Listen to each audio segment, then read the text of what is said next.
In today's video, I'm going to teach you how to view your Outlook calendar. Whether you're planning your week or managing appointments, this straightforward guide will have you navigating your calendar like a pro in no time.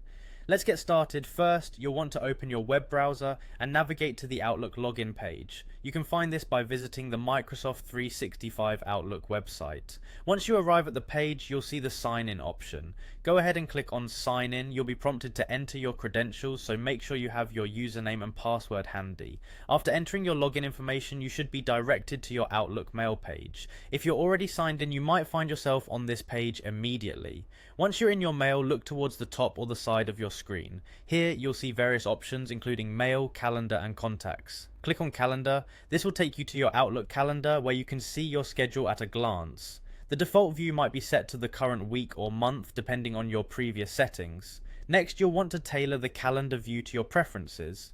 Locate the view option at the top of your calendar screen. By clicking on view, you will unlock several options to change how your calendar is displayed. For instance, you can choose to view by day, week or month. Select whichever view suits your planning needs best. After setting your preferred view, head to the calendar settings. This step is essential if you want to make further customizations or adjustments to your calendar's appearance. Click on this option to access various settings that will let you personalize your calendar according to your preferences. Within the settings, you might find options to adjust time zones, choose calendar colors, or set working hours. Moving on, you can click again on calendar in a similar menu that may pop out or be at the top. It's another way of ensuring that the calendar options you want to access are directly available. Next to it, clicking view again allows you to confirm the customization options for your calendar.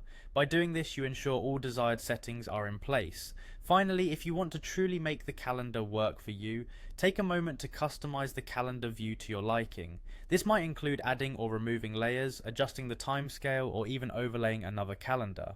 Customizing your view can enhance your productivity by displaying the most relevant information at a glance. And there you have it. Navigating your Outlook calendar doesn't have to be daunting. By following these steps, you can efficiently manage your appointments and schedules with ease. Thanks for watching, and enjoy using your newly customized Outlook calendar.